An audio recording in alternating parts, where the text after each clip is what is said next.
Karbon dugaan pelecehan seksual Iwayan Agus Wartama alias Agus Buntung, 22, di Mataram, Nusa Tenggara Barat, NTB, kembali bertambah. Baru-baru ini, dua wanita melapor ke polisi mengaku menjadi korban dugaan pelecehan seksual Agus Buntung.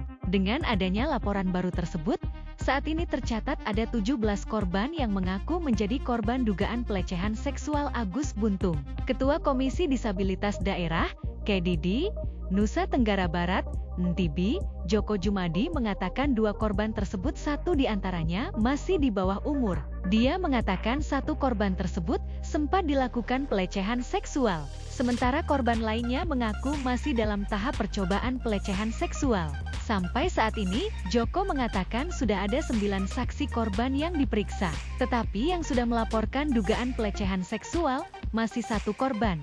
Joko juga menyebutkan alat bukti video yang diberikan korban kepada KDD berupa video grooming, seperti video korban lainnya. Kuasa hukum Agus Buntung pertanyakan keberpihakan Komisi Disabilitas. Kuasa hukum Agus Buntung, Aminuddin mempertanyakan keberpihakan Komisi Disabilitas Daerah, KDD, NTB terhadap kasus Agus Buntung. Hal tersebut dikatakan Aminuddin menyikapi pernyataan Ketua KDD NTB Joko Jumadi yang membenarkan rekaman suara pria yang berisi rayuan hingga ancaman adalah suara Agus Buntung. Seharusnya, kata Aminuddin, KDD bisa merunut dan mempertanyakan bagaimana cara memperoleh rekaman itu dan bagaimana rekaman dibuat. Keterangan Aminuddin, Agus pun mengiyakan rekaman itu mirip suaranya. Namun, ia membantah bahwa isi percakapan yang ada dalam rekaman suara dan video itu. Sementara itu, Ketua KDD NTB Joko Jumadi menyampaikan, sejak korban pertama melapor ke Polda NTB,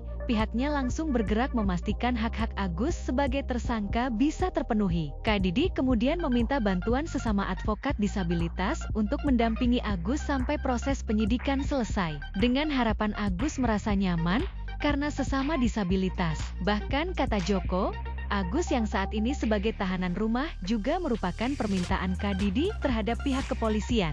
Adapun di Reskrimum Polda NTB Kombes Pol Syarif Hidayat menyebut penetapan Agus sebagai tahanan rumah ini merupakan bagian dari perhatian pihak kepolisian. Selain itu, fasilitas rumah tahanan juga belum memenuhi syarat untuk mengamankan seorang penyandang disabilitas.